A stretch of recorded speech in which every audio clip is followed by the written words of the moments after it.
जय माता की व्रत भक्ति ज्ञान में आपका स्वागत है।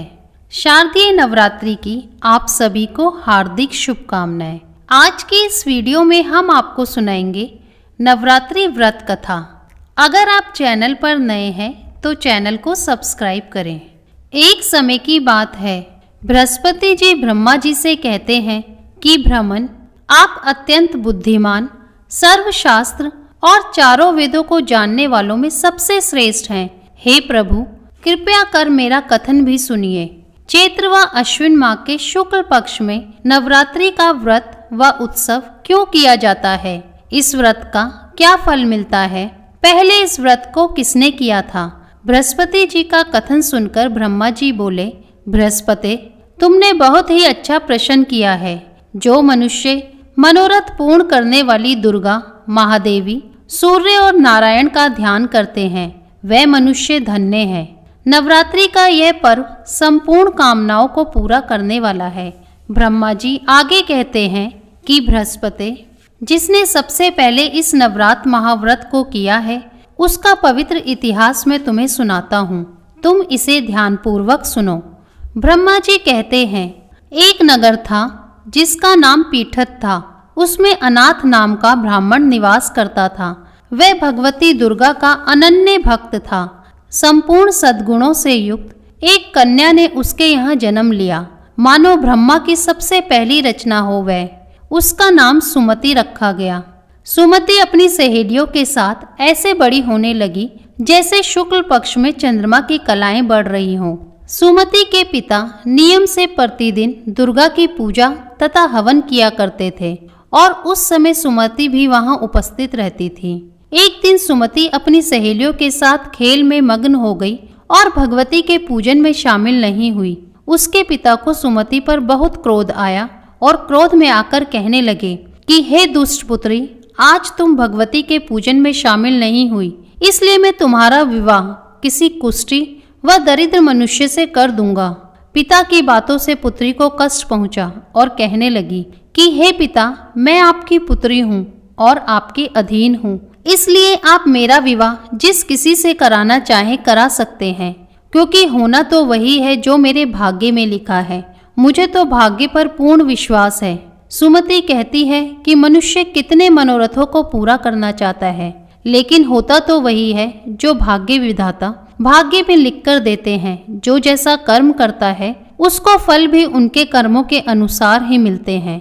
मनुष्य के हाथ में केवल कर्म करना लिखा है और उसका फल देना भगवान के हाथ में होता है। अपनी कन्या के मुख से ये निर्भयपूर्ण बातें सुनकर ब्राह्मण का क्रोध बढ़ जाता है और अपनी पुत्री का विवाह एक कुष्ठ रोगी से कर देता है और कहता है कि अब जाओ और अपने कर्म का फल भोगो। मैं भी देखता हूँ कि तुम भाग्य के भरोसे रहकर कैसे जीवन यापन करती हो। पिता के वचनों को सुन सुमति मनन करने लगी कि मेरा दुर्भाग्य है कि मुझे ऐसा पति मिला, और अपने दुखों पर विचार करती हुई सुमति वन की ओर चल पड़ी। उस भयानक वन में कुशा पर रात बिताई। गरीब सुमति की हालत देखकर देवी भगवती उसके पूर्व के पुण्यों को देखती हुई उसके सामने प्रकट होती है और कहती है, हे दीन ब्राह्मणी, मैं तुम पर प्रसन्न हूँ। तुम जो चाहो वे मांग सकती हो और मैं तुम्हें सब दूंगी। भगवती दुर्गा के वचन सुनकर सुमति कहने लगी, आप कौन है जो मुझ पर प्रसन्न है? अपनी दीन दृष्टि से आप मुझे कृतार्थ करें। ब्राह्मणी की बात सुनकर देवी कहने लगी कि मैं आदि शक्ति हूँ। मैं ही ब्रह्मा, विद्या और सरस्वती हूँ। प्रसन्न होने पर मैं प्राणियों का दुख दूर कर उन्हें सुख प्रदान करती हूँ। मैं तुझसे तेरे पूर्व पुण्यों के कारण प्रसन्न हूँ। देवी कहती है कि तुम पूर्व जन्म में निषाद की पत्नी थी और अत्यधिक पतिव्रता थी। एक दिन तेरे पति निषाद ने चोरी की और इस चोरी में निषाद के साथ सिपाहियों ने तुम्हें भी पकड़ लिया। तुम दोनों को जेल में बंद कर दिया और भोजन भी नहीं दिया। उन दिनों तुमने ना कुछ खाया और ना ही कुछ पिया। इस प्रकार 9 दिन तक नवरात्र का व्रत हो गया। भगवती बोली कि हे देवी, उन 9 दिनों के व्रत के प्रभाव से मैं प्रसन्न हूँ और तुम्हें मनोवांछित वस्तु दे रही हूँ। तुम जो चाहे मांग सकती हो। भगवती की बात सुनकर ब्राह्मणी बोली, आपको मैं शत शत प्रणाम करती हूँ। आप मेरे पति पर कृपा करें और उनके कोढ़ को दूर करे। इस पर देवी कहती है कि उन दिनों तुमने जो व्रत किया था उसमें से एक दिन के व्रत का पुण्य अपने पति के रोग को दूर करने के लिए अर्पण करो। मेरे प्रभाव से तेरा पति सोने के शरीर वाला हो जाएगा। ब्रह्मा जी बोले। इस प्रकार देवी का वचन सुन वह ब्राह्मणी बहुत खुश हुई और पति को निरोगी देखने की इच्छा से ठीक है ऐसे बोली। उसके पति का शरीर भगवती देवी की कृपा से ठीक होकर सोने की कांति सा हो गया, मानो उसकी कांति के समक्ष चंद्रमा की कांति भी फीकी पड़ गई।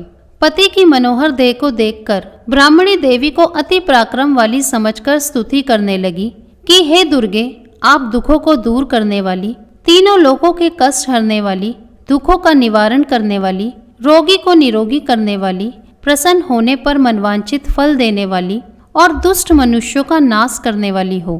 तुम ही सारे जगत की माता व पिता हो। हे अम्बे माँ, मेरे पिता ने क्रोध से मेरा विवाह एक कुष्ठी के साथ करके घर से निकाल दिया है। पिता की निकाली हुई बेटी को आपने सहारा दिया है। ब्राह्मणी कहती है कि हे देवी, दुखों के इस सागर में आपने मुझे बाहर निकाला है। हे देवी, मैं आपको बारंबार प्रणाम करती हूँ। ब्रह्मा जी बोले। हे बृहस्पति, उस सुमति ने मन से देवी की बहुत स्तुति की और उसकी की हुई स्तुति से देवी को बहुत संतोष हुआ। देवी ने ब्राह्मणी से कहा कि तुम्हारे घर एक अति बुद्धिमान, धनवान, कीर्तिवान और जितेंद्रिय पुत्र पैदा होगा जिसका नाम उदालक होगा। देवी ब्राह्मणी से कहने लगी, हे ब्राह्मणी, तेरी कोई और इच्छा हो तो वह मांग सकती हो। ब्राह्मणी कहती है कि हे माँ, आप अगर मुझसे प्रसन्न हैं तो आप मुझे नवरात्र करने की विधि सविस्तार बताइए। ब्राह्मणी के वचन सुनकर देवी कहती है कि मैं तुम्हें संपूर्ण नाशों को दूर करने वाले नवरात्र व्रत की विधि बताती हूँ। देवी कहती है कि इसे ध्यानपूर्वक सुनो। अश्विन माह के शुक्ल पक्ष की प्रतिपदा से लेकर 9 दिन तक विधि पूर्वक व्रत करें। यदि दिन भर व्रत नहीं कर सकते तो एक समय का भोजन करें। ब्राह्मणों से पूछकर घट स्थापन करें और वाटिका बनाकर उसको प्रतिदिन जल से सींचे। महाकाली, महालक्ष्मी और महासरस्वती की मूर्तियां बनाकर उनकी नित्य प्रति विधि विधान से पूजा अर्चना करें। पुष्पों से अर्घ दें और बिजोरा के पुष्प से अर्घ देने पर रूप की प्राप्ति होती है। जायफल से कीर्ति, दाख से कार्य की सिद्धि होती है। आंवले से सुख व केले से भूषण की प्राप्ति होती है। फलों से अर्घ देकर विधि से हवन करें। खांड, घी, गेहूं, शहद, जौ, तिल, नारियल, बिंब, दाख व कदम आदि सामग्रियों से हवन संपन्न करें। गेहूं का हवन करने से लक्ष्मी की प्राप्ति, खीर व चंपा के फूलों से धन व पत्तों से तेज और सुख प्राप्त होता है। आंवले से कीर्ति और केले से पुत्र की प्राप्ति होती है। कमल से राज सम्मान और दाखों से सुख संपत्ति मिलती है। खांड, घी, नारियल, शहद, जौ व तिल और फलों से होम करने से मनवांछित वस्तु की प्राप्ति होती है। व्रत करने वालों को स्वभाव में नम्रता रखनी चाहिए। अंत में आचार्य को प्रणाम कर यथाशक्ति से उसे दक्षिणा देकर विदा करना चाहिए। इस महाव्रत को बताई विधि के अनुसार जो भी करता है उसके सारे मनोरथ पूरे होते हैं। ब्रह्मा जी कहते हैं, हे बृहस्पति, इस प्रकार ब्राह्मणी को इस व्रत की विधि व फल बताकर देवी अंतर्ध्यान हो गई। जो मनुष्य इस व्रत को करता है वह इस लोक में सुख पाकर अंत में मोक्ष को प्राप्त करते हैं। ब्रह्मा जी फिर कहते हैं कि हे बृहस्पति, इस व्रत का महात्म्य मैंने तुम्हें बतलाया है। ब्रह्मा जी का कथन सुन बृहस्पति आनंद विभोर हो उठे और ब्रह्मा जी से कहने लगे, हे ब्रह्मा जी, आपने मुझ पर अति कृपा की है जो आपने मुझे अमृत के समान इस नवरात्रि व्रत का महात्म्य सुनाया है। तो प्रेम से बोलिए, माँ भगवती की जय, दुर्गा माता की जय। अगर वीडियो पसंद आई हो तो लाइक शेयर करें और कमेंट बॉक्स में जय माता की लिखें। चैनल को सब्सक्राइब करना ना भूलें। जय माता की।